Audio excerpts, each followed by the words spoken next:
Line's good. Never on. Whoa. Hard. Hardly. Come on, Brent. Line's good. Got real close. The hair high, right? Try and hit 2/3. Have they saved it for her? Yes, they have.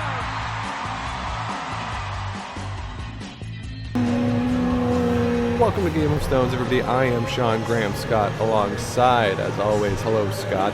Hey, Sean. We got a little Viva La Vida in the background for us, a little Coldplay here. Coldplay playing the people out after a eventful evening here at the Leon Center in Kingston. Let's start with what we just saw. The last game of the night, Manitoba against Northern Ontario, comes down to a measure, and not your average measure. I'll say, not your average measure. They had an umpire substitution Yes, in the middle. which is warranted. I have to say, the first measure was not done properly. A little too quickly on that second stone, I'd say, right? Yeah, and then she sort of whipped. Kennedy asked for another one because she'd gone too fast on the second stone. Yeah. And she kind of whipped the stick all the way around to the point where it almost made contact with the stone again. And so Kennedy asked for a substitution, which I think is within his rights in that case. Some of the crowd here wasn't thrilled with that. Also, Jason Gunlickson not thrilled with that. Yeah, he had his hip palms up.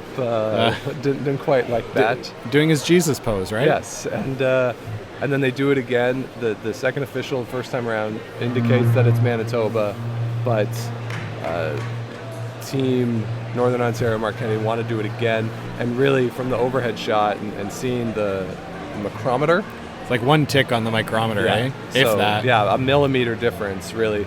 And that's a big win for Manitoba. So let's talk about their day-to-day, because they played this afternoon against Team Quebec, who got out to a big lead, 4-0 lead. Gunlickson missed some shots. They were struggling with their runbacks again. Then they crack a 4 in the fourth end of that game, and give Team Quebec credit.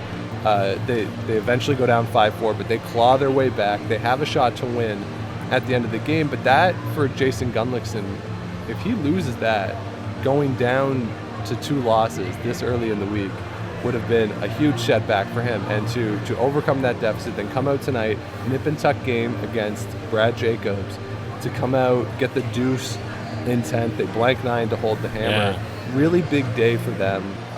After a lot of some struggles in the first game, they weren't sharp at all. He said as much after the game, but that's a great day for them. Hopefully for them, it calms them down. His voice is not making it to Tuesday. No way. No way. He cracked a couple times tonight, but just a really great day. And if you were looking at, after the first 4 ends, or the first 3 ends of the afternoon game, you're thinking getting late early for Manitoba. Yeah. You're thinking this might be a Reed Carruthers 2015 situation? Is that the year that he didn't make the playoffs as Manitoba, which is kind of shocking, right?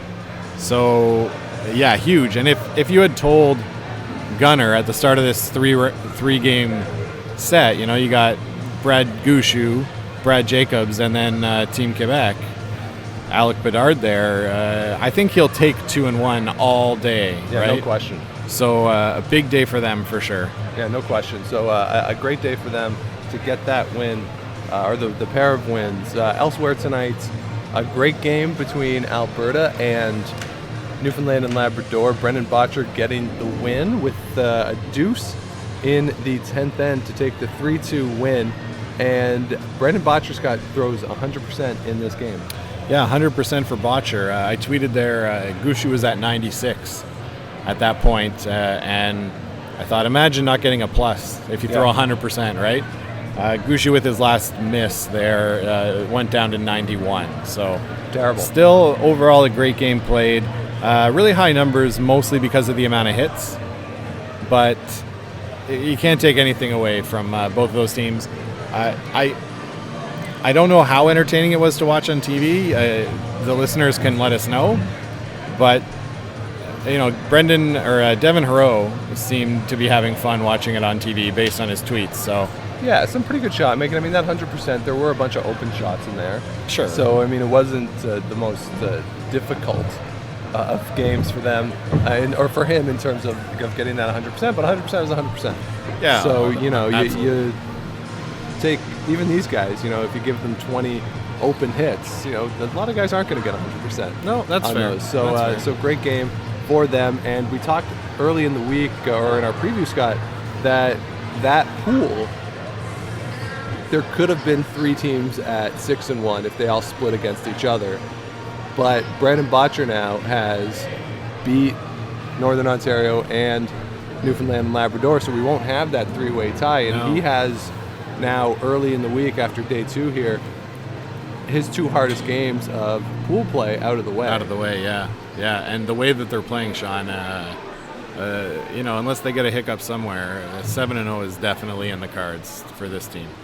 Yeah, and we haven't seen a lot of hiccups from these guys over the past couple of years. No, they're pretty smooth with it, right? So they're on the ice only once tomorrow night against Manitoba. And again, for Jason Gunderson, that's why that win tonight, and certainly against Quebec, was so important for him. But after that game, Scott, it was Quebec's only game of the day.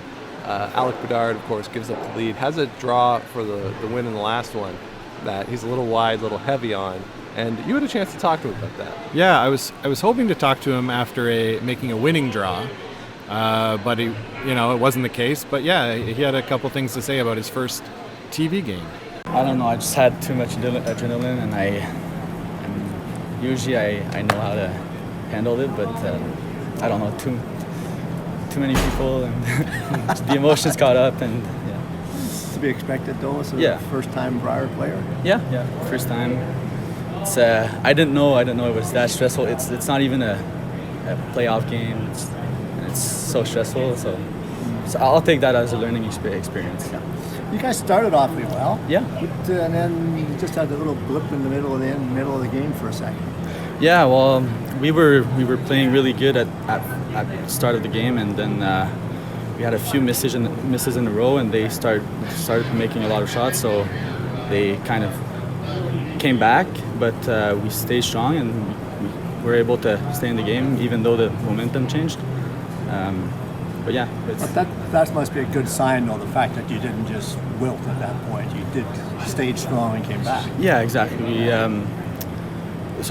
We obviously had a shot that we would normally make that shot at the end. So I'm really happy for we stayed in the game, even though it's at one point we weren't really making any shots anymore. So I'm proud of my team to have stayed against a really strong team in the game and had a chance to win. Did you pick the outturn draw on that last shot because you'd thrown the same one in 8? Yeah, exactly. I was feeling confident, and I was going down the ice, and I knew I was really stressed, and yeah. So it's a big event, playing in front of a lot of people. First time on TV. Yeah, exactly. Did that play into your head at all? Well, yeah, for sure. You have to watch everything you're saying. It might be turned against you, or so I had to watch everything I was saying. Can you slip in a feu French special words here and there if you need to? What do you mean? Like when I miss a shot and I? Something like that. Yeah. You want me to say it? No, c'est correct. Last thing, you've got a big supporting crowd out there. Yeah. Really good. How does that make you feel playing with such a big crowd there? It's really nice. There's the ups and the downs for having so many people behind us. Right. Like that last shot, I really wanted to make it and hear that crowd go wild. So we mentioned it last night. He just talked about it there. They're a fan favorite here. A lot of support. Yeah, a lot of support. I think they'll get a win here at some point this week. I don't think they're going to go over. They're playing too well. Yeah, absolutely. They played really well the last couple days, and came out just in the short end of the stick there. So yeah, and they're on the ice tomorrow morning against Team Nunavut. You would expect them to be able to get that one, and they're actually on the ice right now in front of us here on Sheet B, practicing where they'll be tomorrow afternoon. So elsewhere, or tomorrow morning, elsewhere tonight, Kevin Cooey, Team Canada, they polish off a 2-0 day with a win over James Grattan there. And a good day for them, getting the 2 wins, something that they needed after their loss yesterday in the opener to John Epping, and really just rolling on all cylinders. Yeah, a game that we speak about Brendan Bottcher throwing 100%. Kevin Cooey threw 100% tonight too. Yeah. Pretty rare to get 200% games in the same day. Yes. On the same draw. from different players. So pretty cool there. James Grattan did try to shake after 7. Yeah. And did shake, and everybody applauded them, and they went down to the other end, and the official politely reminded them, oh, you have to play 8 ends. Yeah, so I actually had a chance to talk to BJ Neufeld about that after the game. Yeah, I mean it's a rule. I guess we just have to abide by it. I mean, it maybe seems a little bit silly based on the fact that there's other good games out there for the crowd to watch. But it's a rule, and we gotta abide by it. And of course, in the first game of day 4, Team Canada Kevin Cooey, they played his brother Jamie Cooey. Always a highlight for the fans. I don't think it's so much a highlight for the Cooey family. Certainly, Kevin doesn't seem to enjoy it, and he was asked about that after the game. So, Kevin, just wondering, obviously playing with your brother, probably not the easiest game every week. Are you kind of glad when it's over, that one? Yeah, for sure. I mean, it seems every bar I've been at, he's been at. So, he never nice like to beat him, but we needed to win. And like I always say, I hope he goes and wins the rest of his games. How would you compare today versus yesterday, just in terms of conditions and the way you guys played? Yeah, I mean, we're a lot sharper. We had, I don't know if it was the sheet we were on yesterday. It was a little straighter, a little more curl, a little more predictable today. And just, especially myself, I didn't miss much out there and just had a good idea where everything was going. So it's good to bounce back with a win. You guys had a pretty long layoff between competitive events. I know you had the Fun Spiel or event, the fundraiser. What was your preparation like? What was the strategy to deal with that layoff? Yeah, it wasn't ideal. I mean, we've done it before in 2017, I think. So we knew what to expect. It's a lot of, we were lucky the Glencoe Club put on a great event for us to get some competitive games. And then, we got together a couple times and as a team. BJ flew in from Winnipeg, and just a couple solid days of practice each time. And, it's not ideal, but that's just the fact of life. All right, so we mentioned Brad Gushu earlier, losing that game to Brendan Bottcher. They were on the ice twice today as well. They pick up a win this afternoon. A real interesting game, not so much if you were watching it, but just in terms of strategy. Playing Nova Scotia, Jamie Murphy this afternoon. Jamie Murphy was very clear in his strategy in this game. Didn't want to mix it up, didn't want to get too aggressive. This is a strategy, Scott, that you advocate when you're playing teams that are better than you. Keep it open, keep it simple. Exactly. And see if they start to force and make a mistake. And what you do is you end up shortening the game, right? So if you can keep it at least pretty close, and then come those last few ends, you'll have a chance. Whereas if you go hard early, you make a couple mistakes, you get down, it can be a long game after that. Yeah, and I actually had a chance to talk to Mark Nichols about that after the game against Jamie Murphy. Do you ever get impatient when it's wide open like that? Like, how do you keep your patience in a game like that? I guess it's just experience. What's the difference in winning 6-1 or winning 6-5? There's no need. If you see an opening and you can go for it, go for it. But we were, up 2, and they had to come after us, and they didn't really press a whole lot. So, I just. You don't need to skip yourself into trouble, and Brad does a great job of controlling the game and make sure we got Hammer coming home. And more times than not, when you got that last rock in the last end, you make a few shots in front of him, he's going to make the last one. So elsewhere across the sheets today, I don't think any major surprises overall. Just looking at some of the results, John Epping and Team Ontario, they have a really good day. They pick up a couple wins. Crowd is still with them. Yeah. Certainly a pretty thorough win against British Columbia this afternoon, and a nice win against a really game Thomas Scoffin team. And we said it in the preview, Thomas Scoffin, that team's not going to be an easy out for anybody. His pedigree at the junior level is too good, and he gave him a game tonight. I think one of the most telling things was in the ninth end, Epping made a pretty big double for 3.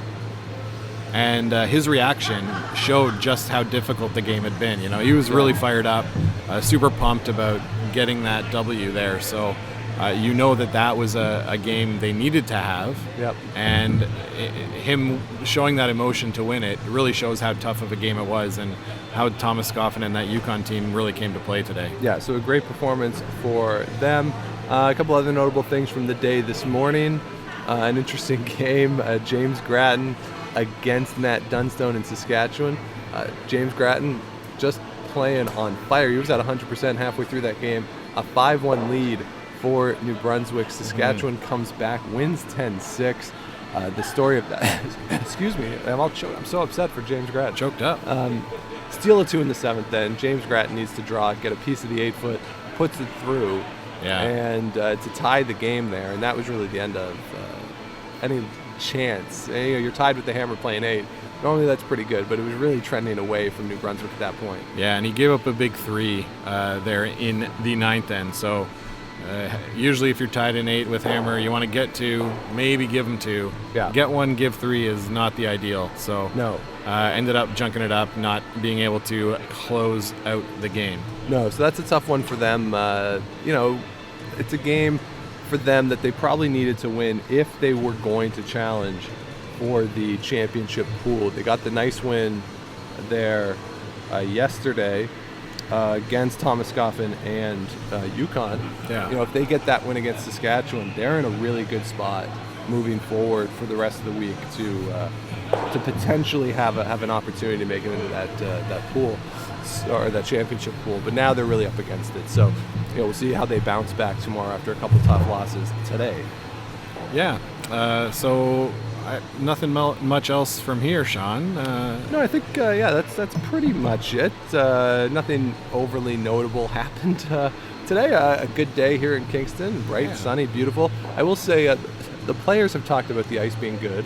A lot of curl here. I'll just point this out. Tonight was the first time in the 3 days that we've been here, Scott, that I've noticed just a little, like barely any, but just a little frost creeping in on the boards. Okay. There was none of that yesterday. There was none of that this afternoon either, but just a little bit. So that's something to just keep an eye on the rest of the week. It's supposed to warm up here in Kingston. Yeah, it's supposed to get above 0 there tomorrow. So. Yeah, and so we'll see how they respond in terms of keeping the building cold. I will say, we're right next to Lake Ontario here in Kingston, but this building is pretty dry. They've done a really good job with the dehumidifiers in the building, so that helps keep the frost away. But they probably will have to cool the building down a bit over the next couple days. So just something to keep an eye out for the players as the weather changes outside. Yeah, and for me, Sean, I'm going to have to go to Shoppers Drug Mart and buy some hand cream. Yes. Free plug for Shoppers Drug Mart. So there it is. So that's our update from the 2020 Tim Hortons Brier here in Kingston, Ontario. We'll be back with you again tomorrow, but Scott, we'll be taking the lead here on site for the rest of the week, buddy. Yeah, I'll be on site. I'll do my best getting some interviews as required. Everyone, keep sending in questions there to me on Twitter, and we'll do our best to get answers. Yeah, so I'll be able to pipe in with the TV perspective, and Scott will be on site for the rest of the week. So please do follow along with us on Apple, Google, Spotify, all the other places where you get your shows. Subscribe, do all that fun stuff, let other people find the show, and follow along with all Scott's stuff this week on the Instagram and Twitter at Game of Stones Pod. He's there personally at Scott Lakes TV, and I'm at Dr. Shawnee Fever. And as always, of course, you can email the show, GameStonesPodcast@gmail.com. So until we talk to you tomorrow night, keep your brooms on the ice and don't dump that intern. Make the final.